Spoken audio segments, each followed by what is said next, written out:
सूरजपुर नाम के एक छोटे से गांव में 17 साल की एक लड़की रहती थी, जिसका नाम सीमा था।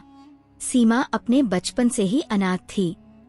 उसकी माँ की मौत जन्म देते समय हो गई थी और पिता जब वह 6 साल की थी तभी शहर गए थे और फिर कभी लौट कर नहीं आए। तब से सीमा अकेली थी। वह गांव के किनारे एक पुराने कच्चे मकान में रहती थी। गांव में ही एक दयालु वृद्ध दंपति रहते थे, हरीश चाचा और उनकी पत्नी सविता। उनकी अपनी कोई संतान नहीं थी, इसलिए सीमा के माता पिता के गुजरने के बाद उन्होंने ही सीमा को पाला। बेटी, ये खाना ले लो, अगर कम पड़े तो और भी बना दूंगी। सविता बोली। चाची, मैं कब तक आपका बोझ बनकर रहूंगी? अब मुझे शर्म आती है। बेटी, ये कैसी बातें कर रही हो? अगर तुम हमारी अपनी नहीं हो तो क्या हुआ? तुम हमारे लिए संतान जैसी ही हो, ऐसा दोबारा मत कहना। सविता ये कहकर वहाँ से चली गई। सीमा ने खाना खाया और बाहर निकली तो हरीश चाचा आ गए। बेटी, खाना खा लिया? जी चाचा। अब तुम बड़ी हो गई हो, अपना ध्यान खुद रखना सीखो। जी चाचा, पर अब मुझे भी कुछ काम करना है। मैं आप दोनों पर बोझ नहीं बनना चाहती। हरीश चाचा ने कहा। गांव के पास जो पुराना पहाड़ है, वहां अब खतरा नहीं रहा। वहां जाकर लोग बांस की लकड़ियां काटते हैं या जड़ी बूटी जमा करते हैं। तुम चाहो तो वहां जा सकती हो।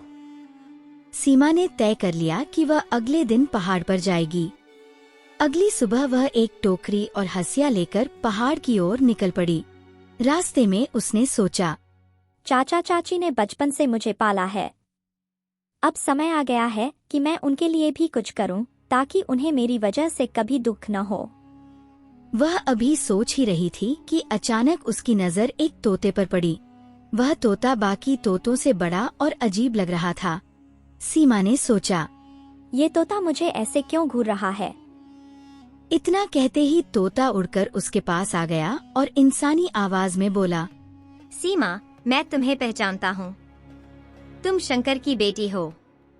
मैं तुम्हारे पिता के बारे में सब जानता हूँ। सीमा चौंक गई। तुम तो तोता हो, इंसानों की तरह कैसे बोल रहे हो? तोता बोला, नहीं, मैं पहले इंसान था। एक तांत्रिक ने मुझे श्राप देकर तोते में बदल दिया। तुम्हारे पिता भी इस श्राप से जुड़े हैं। वे जिंदा हैं और मैं जानता हूँ वे कहाँ हैं। तो बताओ, मेरे पिता कहाँ हैं? पहले मुझे इस श्राप से मुक्त कराओ, तभी मैं तुम्हें बताऊंगा। सीमा को डर लगा। कहीं ये कोई भूत या राक्षस तो नहीं? यह सोचकर वह तुरंत गांव लौट आई और किसी को कुछ नहीं बताया। अगली सुबह सीमा को लगा कि शायद वह कल डर गई थी, मगर तोते की बातों में सच्चाई भी थी। गांव के लोग भी उसके पिता के बारे में कभी कुछ नहीं कहते थे। सीमा ने तय किया कि वह फिर जाएगी। इस बार तोता पहले से ही वहाँ था। मुझे पता था तुम आओगी। मैं तुम्हारे पिता को अच्छी तरह जानता हूँ। मैं तुम्हें धन भी दिला सकता हूँ। धन? तोता बोला। मैं इस पहाड़ के रहस्य जानता हूँ। मेरे पीछे आओ। तोता उड़ने लगा और सीमा उसके पीछे चल दी। वह उसे एक गुफा में ले गया। गुफा में एक पुराना बक्सा पड़ा था। ये क्या है?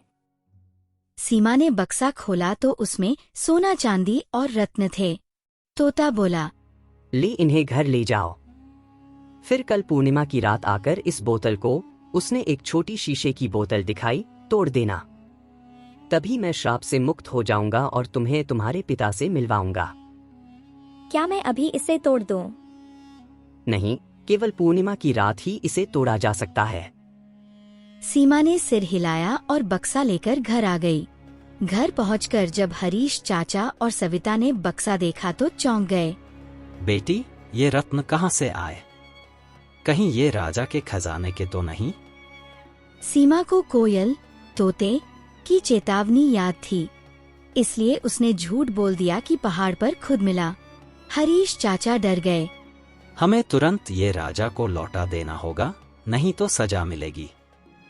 सीमा ने मन में सोचा, अगर मैंने सच बता दिया तो पिताजी से मिलना मुश्किल हो जाएगा। इसलिए वह बक्सा लेकर राजा के दरबार पहुंची। राजा ने भी लालच में आकर कह दिया कि ये उसका ही खजाना है और इनाम में सीमा को थोड़े पैसे दे दिए। सीमा उदास होकर वापस आई। अगले दिन वह फिर गुफा में गई। वहाँ एक साधु मिला जो बरगद के नीचे बैठा था। बेटी, कौन हो? मैं शंकर की बेटी हूँ। ये सुनकर साधु चौंका, मगर कुछ नहीं बोला। तोता वहाँ आ गया। साधु दूर छुपकर उनकी बातें सुन रहा था। सीमा ने तोते से कहा, मुझे अपने पिता से मिलना है। बताओ मुझे क्या करना होगा। कल पूर्णिमा की रात आना, तब बोतल तोड़ना, फिर सब ठीक हो जाएगा। दूसरी तरफ साधु ने हरीश चाचा को बताया, वह तोता कोई साधारण नहीं, एक डायन है। अगर वो मुक्त हो गई तो गांव में तबाही मच जाएगी। तुम्हारे पिता ने ही अपनी जान देकर उसे कैद किया था।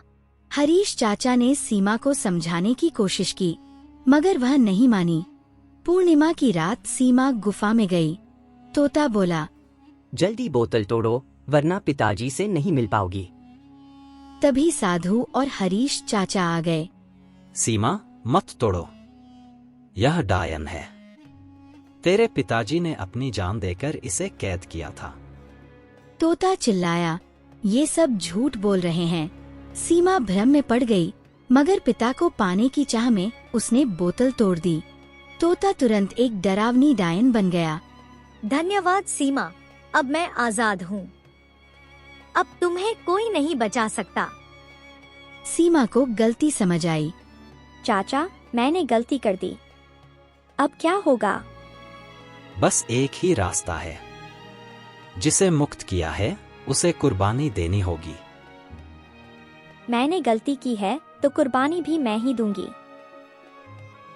यह कहकर वह पास के कुने में छलांग लगा देती है। साधु मंत्र पढ़कर डायन को फिर से तोते में बदल देता है, मगर इस बार उसकी बोलने की शक्ति भी छिन जाती है। हरीश चाचा और सविता को सीमा के जाने का गहरा दुख था, मगर उन्होंने उसे गांव की वीर बेटी मान लिया। गांव फिर से सुरक्षित हो गया।